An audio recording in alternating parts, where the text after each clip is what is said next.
ಇವತ್ತು ನನಗೆ ತುಂಬಾ ಖುಷಿ, ತುಂಬಾ ಹೆಮ್ಮೆನೂ ಅನಿಸ್ತಾ ಇದೆ. ಫಸ್ಟ್ ಆಫ್ ಆಲ್ ನಮ್ಗೆ ಎಲ್ಲಿಗೆ ಹೋದ್ರು ಹೆಚ್ಚಿನ ಮಹಿಳೆಯರು ಇರುವಂತ ಒಂದು ಸಮಾರಂಭ ಸಭೆಯಲ್ಲಿ ತುಂಬಾ ನನಗೆ ಇಷ್ಟ ಮಾತಾಡೋಕೆ. ಯಾಕಂದ್ರೆ ನಾನು ಮಾತಾಡೋದು ಖಂಡಿತ ಅವರು ಸಂಪೂರ್ಣವಾಗಿ ಮನಸ್ಸಿಗೆ ತಗೊಂಡು ಅರ್ಥ ಮಾಡ್ಕೊಳ್ತಾರೆ ಅಂತ ನನ್ನ ನಂಬಿಕೆ.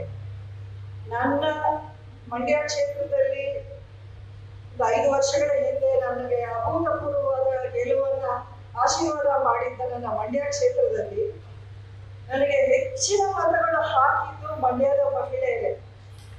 ಅದನ್ನು ಈ ಸಮಯದಲ್ಲಿ ನೆನಪು ಮಾಡಿಕೊಳ್ಳಬೇಕು. ಯಾಕಂದ್ರೆ ನನ್ನ ಶಕ್ತಿನೇ ಮಹಿಳಾ ಶಕ್ತಿ ಅಂತ ನನಗೆ ಸಂಪೂರ್ಣ ನಂಬಿಕೆ ಇದೆ. ಇನ್ನು ಮೈಸೂರು ಅಂದ ತಕ್ಷಣ ಹಲವಾರು ನೆನಪುಗಳು, ಹಲವಾರು ನಮಗೆ ಒಂದು ಅವಿನಾಭಾವ ಸಂಬಂಧ ಇರುವಂತ ಒಂದು ನಗರ, ಒಂದು ಕ್ಷೇತ್ರ. ಅಂಬರೀಷ್ ಅವರು ಚಿಕ್ಕ ವಯಸ್ಸಿಂದ ಇಲ್ಲೇ ಓದಿ ಬೆಳೆದಿದ್ದ ಊರು. ಅವ್ರಿಗೆ ತುಂಬಾ ಇಷ್ಟವಾದ ಒಂದು ಸ್ಥಳ ಅಂದ್ರೆ ಅದು ಮೈಸೂರೇ. ಮೊದಲಿಂದ ಮೈಸೂರು ಬಗ್ಗೆ ನನಗೆ ನಮ್ಮ ಮದುವೆ ಆದ ಮೊದಲನೇ ದಿನದಿಂದ ಅವರು ಮೈಸೂರು ಬಗ್ಗೆನೇ ಯಾವತ್ತೂ ಮಾತಾಡ್ತಿರೋರು. ಹಲವಾರು ಬಾರಿ ನಾವು ಇಲ್ಲಿ ಬಂದು ಒಂದು ಕಾಲ ಕಳೆದಿದ್ದ ಸಮಯ ಮರೆಯೋಕೆ ಆಗೋದಿಲ್ಲ. ಮೈಸೂರು ವಿಶೇಷತೆ ಏನು ಅಂತ ನಾನು ನಮ್ಮ ಶೂಟಿಂಗ್ ಸಂದರ್ಭದಲ್ಲಿ ಹಲವಾರು ಶೂಟಿಂಗ್ಗಳು ನಾವು ಮಾಡಿದ ಸಂದರ್ಭದಲ್ಲಿ ತುಂಬಾ ಆಶ್ಚರ್ಯ ಆಗೋದು. ಇಷ್ಟೊಂದು ಅಂದ್ರೆ ಸಾಂಸ್ಕೃತಿಕ ನಗರ ಅಂತ, ಇಷ್ಟು ಹಳೆಯ ಇತಿಹಾಸ ಇರುವಂತ ನಗರ, ಆದ್ರೂ ಇಷ್ಟು ಮಾಡರ್ನ್ ಆಗಿ ಎಲ್ಲಾ ರೀತಿಯ ಮೂಲಭೂತ ಸೌಕರ್ಯಗಳು ಹೊಂದಿರುವಂತ ಸುಂದರವಾದ ಸಾಂಸ್ಕೃತಿಕ ನಗರ ಹೇಗಾಯ್ತು? ಯಾರು ಮಾಡಿದ್ರು ಇದನ್ನೆಲ್ಲ? ಇದು ನಮ್ಗೆ ಸ್ವಾತಂತ್ರ್ಯ ಬರೋ ಮೊದಲಿಂದಲೇ ಡೆವಲಪ್ ಆಗಿರುವಂತ ನಗರ ಅಂದ್ರೆ ಅದು ಮೈಸೂರು ನಗರ. ಇಡೀ ಭಾರತ ದೇಶದಲ್ಲಿ ಪ್ರವಾಸೋದ್ಯಮ ಅಂದ್ರೆ ಇವತ್ತಲ್ಲ, ಒಂದು 50, 60, 70 ವರ್ಷಗಳಿಂದ ದಕ್ಷಿಣ ಭಾರತಕ್ಕೆ ಮೈಸೂರು ಅಂದ್ರೆ ಎಲ್ಲರೂ ಓಡಿ ಬರುವವರು ಹಾಲಿಡೇಸ್ ಅಂದ್ರೆ. ಆದ್ರೆ ನೋಡಿ, ಈ ಮೈಸೂರು ನಗರಕ್ಕೆ ಈ ಒಂದು ಕೊಡುಗೆಯನ್ನ ಕೊಟ್ಟಿದ್ದು ಯಾರು ಅಂತ ನಾವು ನೆನಪು ಮಾಡಿಕೊಳ್ಳಬೇಕು ಈ ಸಂದರ್ಭದಲ್ಲಿ.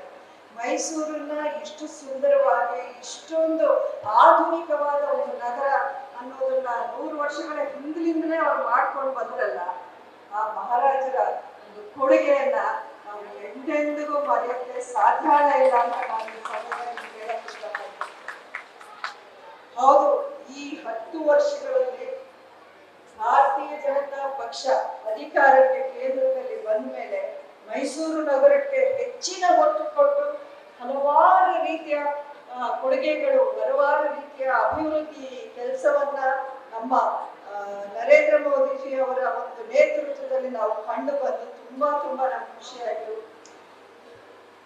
ಈ 10 ವರ್ಷಗಳ ಒಂದು ಸಾಧನೆ ಏನಿದೆ, ಅದಕ್ಕಿಂತ ಇನ್ನು ಬರುವಂತ ಒಂದು 20-25 ವರ್ಷಗಳಲ್ಲಿ ಮೈಸೂರು, ಕರ್ನಾಟಕ, ನಮ್ಮ ಭಾರತ ದೇಶವನ್ನ ಇಡೀ ಜಗತ್ತಲ್ಲೇ 1ನೇ ಸ್ಥಾನದಲ್ಲಿ ತಗೊಂಡೋಗಿ ನಿಲ್ಲಿಸಬೇಕು ಅನ್ನೋ ಉದ್ದೇಶ ನಮ್ಮ ಹೆಮ್ಮೆಯ ಪ್ರಧಾನಮಂತ್ರಿ ನರೇಂದ್ರ ಮೋದಿಜಿ ಅವರು. ಆ ಕನಸಿಗೆ ಇವತ್ತಿನ ದಿನ ನಾವೆಲ್ಲರೂ ಜವಾಬ್ದಾರಿ ತಗೊಂಡು, ನಾವೆಲ್ಲರೂ ಒಗ್ಗಟ್ಟಾಗಿ ಕೈ ಜೋಡಿಸಿ ಕೆಲಸ ಮಾಡುವಂತ ಒಂದು ಸಮಯ ಬಂದಿದೆ. ಈ ಒಂದು ಅವರು ಅಬ್ ಕಿ ಬಾರ್ 400 ಪಾರ್ ಅನ್ನುವಂಥ ಸ್ಲೋಗನ್ನ ಇಟ್ಕೊಂಡು ಬರ್ತಾ ಇರೋದು. 400 ಗೆದ್ರೆ ಮಾತ್ರ ಅವರು ಅಧಿಕಾರಕ್ಕೆ ಬರ್ತಾರೆ ಅಂತ ಅಲ್ಲ, 300 ಗೆದ್ರು ಅಧಿಕಾರಕ್ಕೆ ಬರ್ತಾರೆ. ಅದಕ್ಕಿಂತ ಒಂದು 15 ಸೀಟ್ ಕಡಿಮೆ ಬಂದ್ರೂ ಅಧಿಕಾರಕ್ಕೆ ಬಂದೇ ಬರುತ್ತೆ ಬಿಜೆಪಿ. ಅದೆಲ್ಲ ಅವ್ರ ಉದ್ದೇಶ. ಹೆಚ್ಚಿನ ಸ್ಥಾನಗಳನ್ನ ಪಡೆದ್ರೆ ಬಲಿಷ್ಠವಾದ ಒಂದು ಸರ್ಕಾರ ಅಲ್ಲಿ ರಚನೆ ಆಗತ್ತೆ. ಬಲಿಷ್ಠವಾದ ಒಂದು ಸರ್ಕಾರ ಇದ್ದಾಗ ಅವ್ರು ತಗೊಳ್ಳುವಂತ ನಿರ್ಧಾರಗಳನ್ನ ಕಾರ್ಯರೂಪಕ್ಕೆ ತರೋದು ಅಷ್ಟೇ ಸುಲಭ ಆಗತ್ತೆ. ಮೋದಿಯವರು ಯಾವುದೇ ಒಂದು ಯೋಜನೆಯನ್ನ ತಂದು ಕೊಡೋದು ಒಂದು ಎಲೆಕ್ಷನ್ ಗೆಲ್ಲಬೇಕು ಅನ್ನೋ ಉದ್ದೇಶ ಇಟ್ಕೊಂಡು ತರೋದಿಲ್ಲ. ಅವರು ನಮ್ಮ ಭವಿಷ್ಯವನ್ನ, ಒಂದು ಉತ್ತಮ ಸಮಾಜವನ್ನ ಯಾವ ರೀತಿ ಕಟ್ಟಬೇಕು ಅನ್ನೋ ಕನಸು ಕಾಣ್ತಾ ಆ ಒಂದು ಯೋಜನೆಯನ್ನ ಅವರು ರೂಪಿಸ್ತಾರೆ. ಇದನ್ನೆಲ್ಲ ಅವ್ರ ಸ್ವಾರ್ಥಕ್ಕೋಸ್ಕರ ಮಾಡ್ತಾರ? ಒಂದು ಮೈಸೂರು ಬೆಂಗಳೂರು ಹೆದ್ದಾರಿ ಅದ್ರಲ್ಲಿ ಅವ್ರ ದಿನ ಓಡಾಡೋದು ನಮ್ಮಂಥವ್ರು ಅಲ್ವಾ? ಅದೇ ರೀತಿ ಇಲ್ಲಿ ಏರ್ಪೋರ್ಟ್ ಇರ್ಬೋದು, ಅಥವಾ ರೈಲ್ವೆ ಸ್ಟೇಷನ್ ಇರ್ಬೋದು, ವಂದೇ ಭಾರತ್ ಎಕ್ಸ್ಪ್ರೆಸ್ ಇರ್ಬೋದು, ಇನ್ನ ಎಷ್ಟು ಯೋಜನೆಗಳ ಒಂದು ಅನುಕೂಲ ನಮಗೆ, ಅಂದ್ರೆ ಬರೀ ಮೈಸೂರು ನಗರ ಬಿಟ್ಟು ಇನ್ನು ಹಲವಾರು ಗ್ರಾಮಗಳ ಕಡೆನೂ ನಾವು ಹೋದ್ರೆ ಈ ಒಂದು ಕ್ಷೇತ್ರದಲ್ಲಿ ನೀವು ನೋಡ್ತಾ ಬರ್ಬೋದು. ಮಹಿಳೆಯರಿಗೆ ಮುಖ್ಯವಾಗಿ ಉಜ್ವಲ ಯೋಜನೆಯಲ್ಲಿ ಉಚಿತ ಗ್ಯಾಸ್ ಕನೆಕ್ಷನ್ಸ್ ಕೊಟ್ಟಿರೋದಿರ್ಬೋದು, ಅಥವಾ ಪ್ರತಿಯೊಂದು ಗ್ರಾಮದಲ್ಲಿ ಮಹಿಳೆಯರಿಗೆ ಸುರಕ್ಷತೆಯ ಒಂದು ಅಭಾವ ಆಗಬಾರದು ಅನ್ನೋ ಕಾರಣಕ್ಕೆ ಶೌಚಾಲಯ ಕಟ್ಟಿರೋದಿರ್ಬೋದು, ಬೇಟಿ ಪಡಾವ್ ಬೇಟಿ ಬಚಾವ್ ಅನ್ನೋ ಒಂದು ಸ್ಲೋಗನ್ನ ಇಟ್ಕೊಂಡು ಹೆಣ್ಣು ಮಕ್ಕಳ ವಿದ್ಯಾಭ್ಯಾಸಕ್ಕೆ ಹೆಚ್ಚಿನ ಒತ್ತನ್ನ ಕೊಟ್ಟಿರೋದು, ಇದೆಲ್ಲ ಅವರಿಗೆ ಹೆಣ್ಣು ಮಕ್ಕಳ ಮೇಲಿನ ಗೌರವ ಹಾಗೂ ಅವರ ಭವಿಷ್ಯವನ್ನ ರೂಪಿಸ್ಬೇಕು ಅನ್ನುವಂಥ ಕಾಳಜಿಯನ್ನ ತೋರಿಸ್ತಾ ಇದೆ. ಮನೆಯಲ್ಲೇ ನೀವು ಕೂತ್ಕೊಂಡು ನಿಮ್ಮ ಕಾಲ ಮೇಲೆ ನೀವು ನಿಂತ್ಕೊಂಡು ಸ್ವಾಭಿಮಾನದ ಒಂದು ಜೀವನ ಮಾಡಬೇಕು ಅಂತ ಕಡಿಮೆ ಲೋನ್ಗಳಲ್ಲಿ ನಿಮಗೆ ಸಣ್ಣ ಪುಟ್ಟ ಒಂದು ಉದ್ಯಮ ಅಥವಾ ಒಂದು ಕೈಗಾರಿಕೆ ಒಂದು ಪರಿಶ್ರಮ ಮಾಡೋಕ್ಕೂ ಅವರ ಒಂದು ಯೋಜನೆ ಇದೆ. ಮುದ್ರಾ ಯೋಜನೆಯಲ್ಲಿ ಲೋನ್ ಪಡೆದು ನೀವು ನಿಮ್ಮ ಬದುಕನ್ನ ಕಟ್ಕೊಳ್ಳೋ ಒಂದು ಅವಕಾಶವನ್ನು ಅವ್ರು ಮಾಡಿಕೊಡ್ತಾ ಇದ್ದಾರೆ. ಈ ರೀತಿ ನೋಡಿದ್ರೆ ನಿಮಗೆ ಮೋದಿ ಅವರ ಸರ್ಕಾರ 101 ಯೋಜನೆಗಳು ಜನಪರ ಒಂದು ಸ್ಕೀಮ್ಸ್ ಅಂತ ಹೇಳಕ್ ಇಷ್ಟಪಡ್ತೀನಿ, ಅವ್ರು ತಂದು ಕೊಟ್ಟಿದ್ದಾರೆ. ಇದು ಮೋದಿ ಅವರ ಮಾತು. ಒಂದು ಮಾತನ್ನ ಕೊಟ್ರೆ ಅದನ್ನ ನಿಭಾಯಿಸ್ತಾರೆ, ಈಡೇರಿಸ್ತಾರೆ. ಅವರೊಂದು ಕನಸು ಕಾಣ್ರೆ ಅದನ್ನ ಕಾರ್ಯರೂಪಕ್ಕೆ ತಂದೇ ಬಿಡ್ತಾರೆ ಅನ್ನೋದಕ್ಕೆ ಸಾಕ್ಷಿ ಇದೆ. 2014ರಲ್ಲಿ ಇರ್ಬೋದು, 2019 ಇರ್ಬೋದು, ನೀವು ಭಾರತೀಯ ಜನತಾ ಪಕ್ಷ ಬಿಡುಗಡೆ ಮಾಡಿದಂತ ಪ್ರಣಾಳಿಕೆ ಏನಿದೆ, ಮ್ಯಾನಿಫೆಸ್ಟೋ, ಅದರಲ್ಲಿ ಅವ್ರು ಮಾಡಿರೋ ಪ್ರತಿ ಒಂದು ವಾಗ್ದಾನವನ್ನ ನೆರವೇರಿಸಿದ್ದಾರೆ. ನೀವು ಹಿಂದೆ ಹೋಗಿ ಆ ಪ್ರಣಾಳಿಕೆಯನ್ನು ನೀವು ಚೆಕ್ ಮಾಡಬಹುದು. ಅದ್ರಲ್ಲಿ ಅವ್ರು ಕೊಟ್ಟ ಮಾತ್ರಲ್ಲಿ ಯಾವ್ದ್ರಲ್ಲಾದ್ರೂ ಅವರು ವಾಪಸ್ ಹೋಗಿದ್ದ ಭಾರತೀಯ ಜನತಾ ಪಕ್ಷ ಅಂತ ನೀವೇ ನೋಡಿದ್ರೆ ನಿಮ್ಗೆ ಅರ್ಥ ಆಗುತ್ತೆ.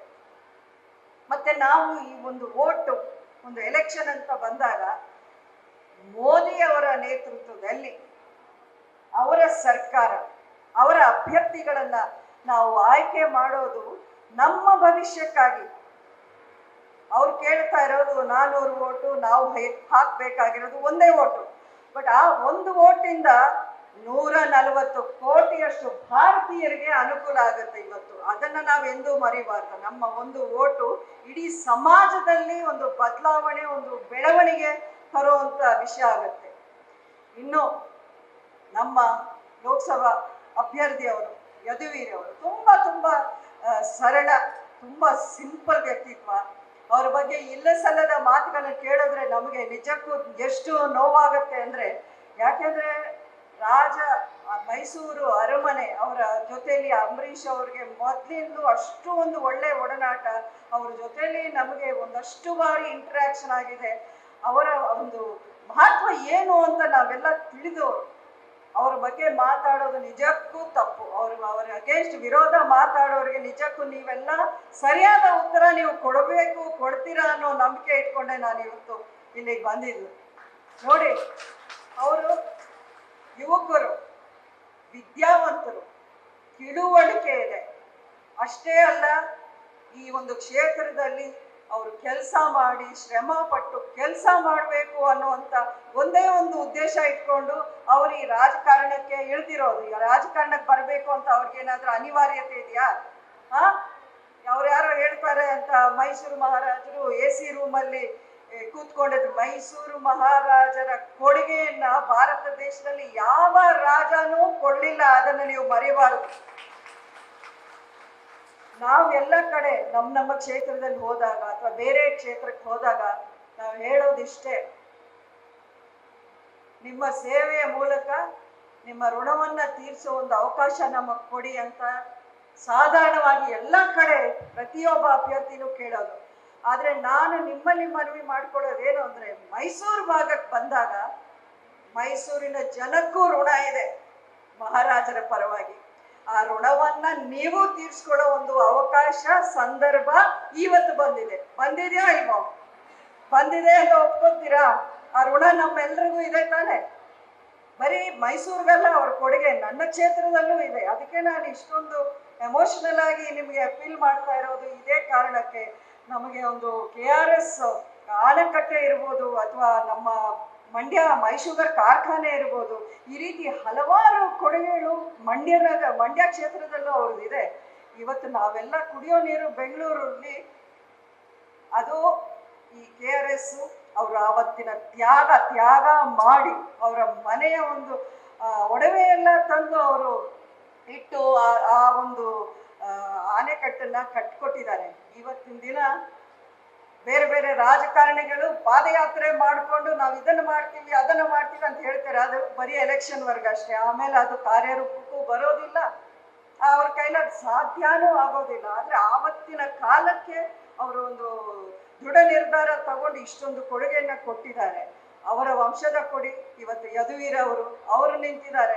ಅವ್ರಿಗೆ ನೀವೆಲ್ಲರೂ ಮನಸ್ಫೂರ್ತಿಯಾಗಿ ಆಶೀರ್ವಾದ ಮಾಡ್ತೀರಾ, ಅವರನ್ನ ಗೆಲ್ಲಿಸಿ ಪಾರ್ಲಿಮೆಂಟ್ ಕಳಿಸ್ತೀರಾ. ಒಂದು ಒಳ್ಳೆ ಅಭ್ಯರ್ಥಿ, ಒಳ್ಳೆ ಸಂಸದ ಅವ್ರು ಆಗಿರ್ತಾರೆ ಅಂತ ಅವ್ರ ಪರವಾಗಿ ನಾನು ನಿಮಗೆ ಮಾತು ಕೊಡ್ತಾ ಇದ್ದೀನಿ.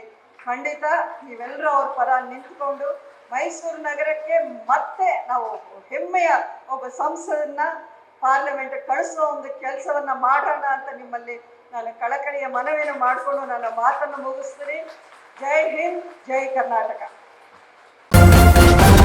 ನ್ಯೂಸ್ ಫಸ್ಟ್, ನಿರ್ಭೀತಿಯಿಂದ ನಿಮ್ಮ ಪರವಾಗಿ.